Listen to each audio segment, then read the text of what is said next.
ہشام بن عروہ نے اپنے والد سے روایت کیا، وہ حضرت عائشہ رضی اللہ تعالی عنہا سے، کہ انہوں نے حضرت اسماء سے ہار مانگ کر پہن لیا تھا، وہ گم ہو گیا۔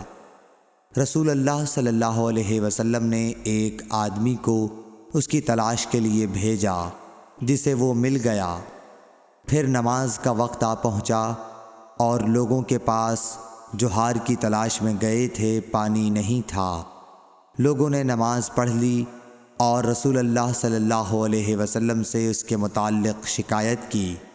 پس خداوند تعالی نے تیمم کی آیت اتاری، جسے سن کر اسید بن حضیر نے حضرت عائشہ رضی اللہ تعالی عنہا سے کہا، آپ کو اللہ بہترین بدلہ دے، واللہ جب بھی آپ کے ساتھ کوئی ایسی بات پیش آئی جس سے آپ کو تکلیف ہوئی تو اللہ تعالی نے آپ کے لیے اور تمام مسلمانوں کے لیے اس میں خیر پیدا فرما دی۔